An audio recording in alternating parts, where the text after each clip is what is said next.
Martineau. Toi là. Ça va faire. J'ai déjà essayé d'expliquer ça. À un moment donné, pouvez-vous régler ça? La rencontre de Richard Martineau. Salut Richard. Salut Marie, je vais te parler d'un film que je suis allé voir hier, The Killers of the Flower Moon. C'est le dernier film de Martin Scorsese. Et écoute, c'est magistral, un chef-d'œuvre, un cinéaste au sommet de sa force. Et tout ce qu'il fait, là, tu sais qu'il n'y a plus besoin d'épater personne. Tu sais, le gars, il a comme 82, 83 ans. Il a fait ses preuves, hein, je pense, on peut dire ça. Il a fait ses preuves avec des grands classiques, Taxi Driver, Goodfellas, etc. Et là, tout ce qui fait la signature visuelle de Scorsese, ses mouvements de caméra hyper complexes, compliqués, son montage saccadé, il a tout enlevé ça. C'est un film extrêmement sobre.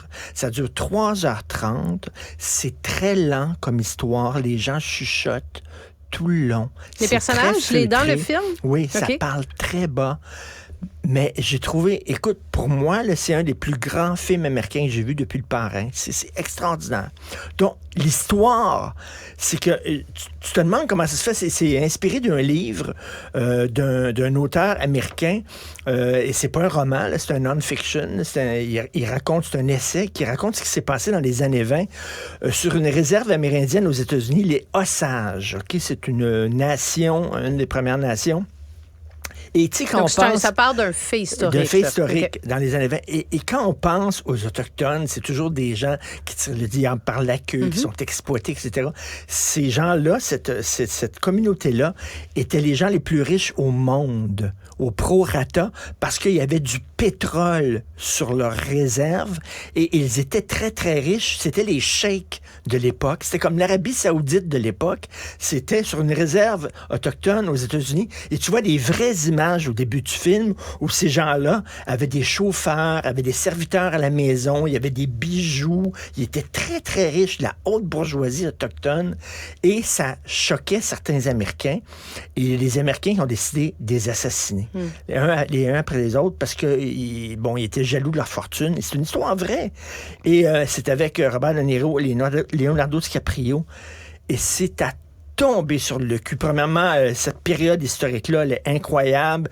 De Niro jamais été aussi bon. Pas, donc c'est une période de l'histoire les années 20, donc ça fait 1920, donc ça fait 100 ans. Comment ça se fait qu'on n'a jamais entendu parler de ça en 100 ans? Moi, j'ai jamais vu de documentaire là-dessus. J'ai jamais vu un film là-dessus. Et là, soudainement, on se rend compte que les gens les plus riches au monde à l'époque, c'était une petite nation autochtone, c'est une réserve en Oklahoma, je crois. Écoute, c'est tellement bon, là. C'est incroyable. Alors, j'ai vu ce film-là hier, 3h30. Et c'est, comme je le dis, là, c'est un cinéaste qui est vraiment au top. Et tu vois, le film commence et c'est Scorsese qui te regarde, le réalisateur, qui regarde les gens dans la salle puis qui nous remercie d'être allé voir son film en salle, puis que c'est une histoire qui lui touche énormément à cœur, qu'il voulait raconter. Et c'est une histoire, c'est ça, sur l'exploitation. C'est particulier, ça, comme de prendre la parole dans son propre film. Oui, et il apparaît à la toute fin, et ça, je dirais pas quoi, il y a comme un spin à la fin où la finale est absolument brillante, c'est comme ça arrive là, de nulle part, et Scorsese apparaît à la fin pour nous parler encore. C'est un film, écoute, c'est magistral. C'est vraiment à voir, donc, Killer of the Flower Moon, et c'est très le fun de voir un cinéaste comme ça qui, à la fin de sa vie, tu sais, des fois, on dit, tu sais, après 60 ans, ils sont plus bons, etc., ils se répètent, etc., lui, absolument pas. Il a fait probablement, selon moi, son meilleur film en carrière, c'est celui-là. Là.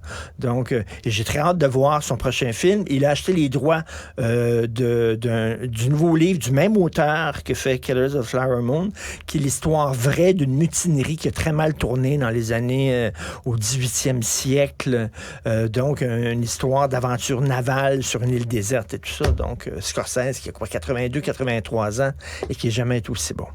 Je mets ça à mon agenda. Tu m'as convaincu. Tu sais, grand réalisateur, brochette d'acteur quand même assez impressionnante. Puis ce que je comprends, c'est qu'on en sort moins con parce qu'en plus de ça, c'est un film sur un pan d'histoire qu'on ne connaît pas. Puis on voit les images de l'époque aussi, ces gens-là. C'est vraiment exceptionnel. J'ai regardé les extraits, justement, la bande-annonce. Le visuel est spectaculaire. Écoute, c'est beau, là. J'ai jamais vu une job de direction photo comme ça. À un moment donné, tu as l'impression de regarder des toiles de Vermeer, des toiles de maître hollandais, là, avec la lumière un peu laiteuse et tout ça. Là, c'est tellement génial comme film. Merci beaucoup. Puis la musique de Robbie Robertson, c'est il est mort, Robbie Robertson, du groupe de band. Il est mort tout de suite après avoir fait la musique de ce film-là, et c'est une des plus belles musiques de film que j'ai entendues. Bref, bon, que des bonnes raisons pour aller le voir. Merci beaucoup, Richard, pour ce conseil cinématographique.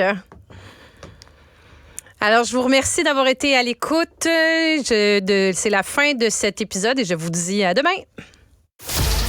Cet épisode est maintenant disponible en balado et vidéo sur l'application et le site cubradio.ca, la plateforme audio québécoise où les contenus